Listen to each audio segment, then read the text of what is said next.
Hi, welcome to the lesson 1 of learning C++. So in this video, you are going to learn about some of the basics of C++ programming. So let's start. The topics that we are going to cover in this video are as follows: variables, data types, initialization/declaration, input and output, and typecasting. So what are variables?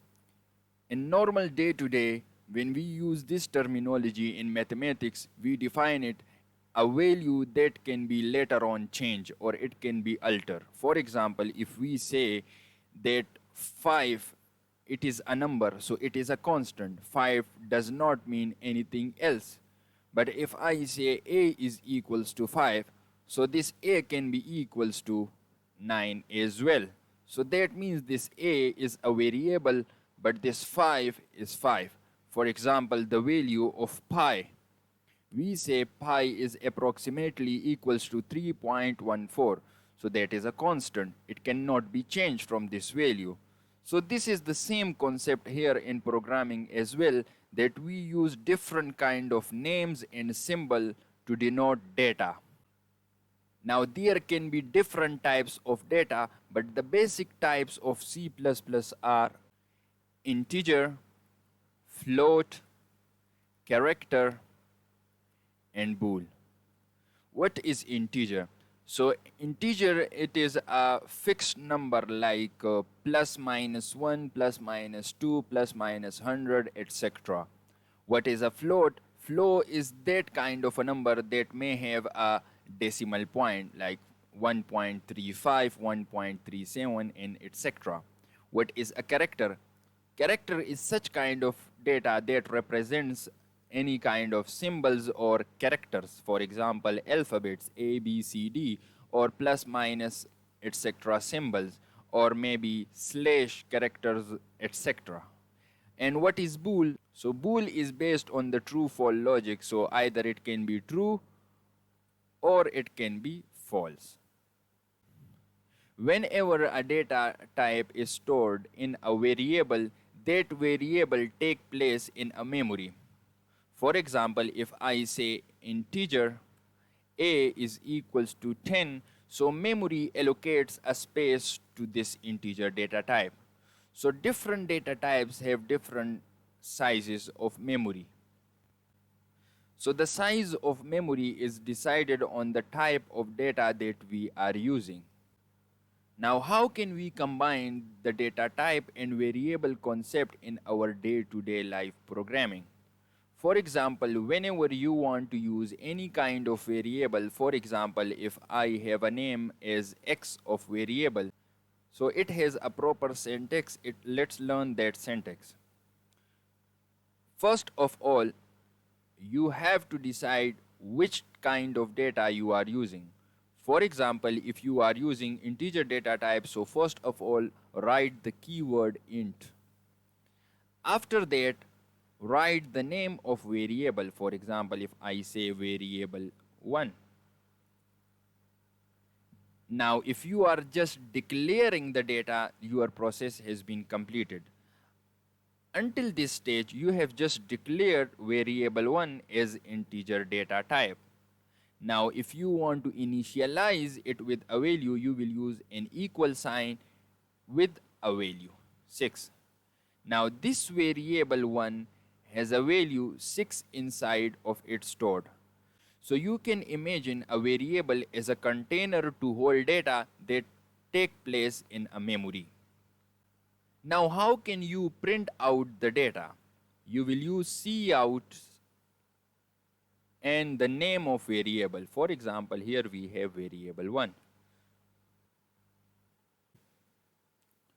Now, if you look at the output, you have got 6 on the output screen. So this is how you can declare a data, initialize a data, and print out the data. Now, let's say you have just declared the variable, but you haven't stored any kind of data. So if you press the run button, you will get any kind of raw value.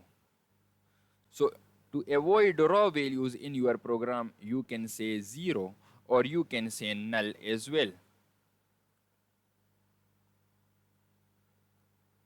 Now it has 0. Now if you want to take input in your variable, so you will use cin keyword with these symbols and the variable name.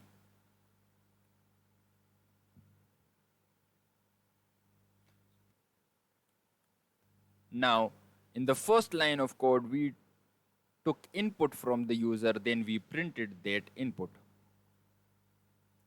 So this is how you can take input from the user and print out the results as well. Now let's have a look at the concept of typecasting. Typecasting refers to change the data type.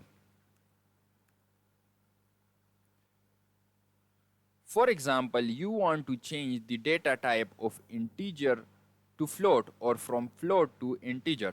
For example, let's say we have a float data as v1 is equals to 10.9. Now the integer part of this data is this 10, excluding 0.9. So let's have a look.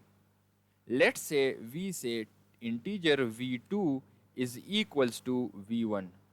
So what does this statement mean?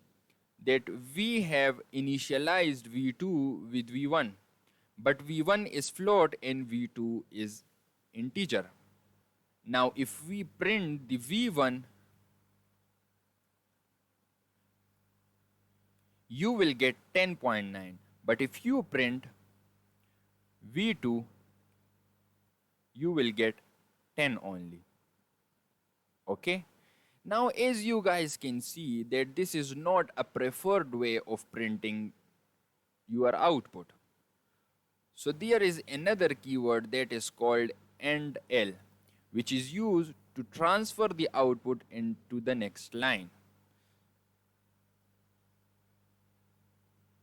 Now let's have a look at the output. Now as you guys can see that v1 is printing 10.9 and v2 is printing 10.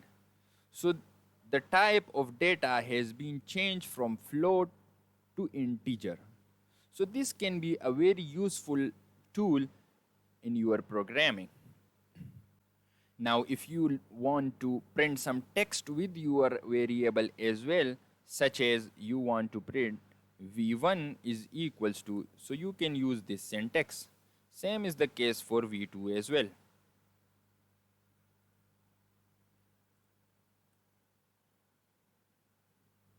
Now let's run the program. Okay. Now let's run the program. So we have much clearer view of our output and we can understand now what does 10.9 means and what does 10 means.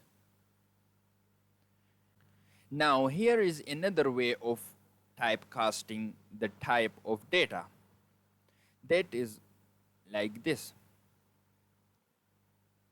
For this method, you do not want to use any other data type variable. Just use cout. We will use cout and we will print it as v1 is equals to the type of data that you want to change to. So for example, I want to change the v1 from float to integer. I will use integer keyword. And then I will name the variable. I will write the variable name and let's have a look at the output. So we have 10 as well. So you learned about implicit and explicit typecasting as well. So this was a brief introduction to the data types, variables, typecasting, input, output in C++. We will get to know more about C++ language in our next video.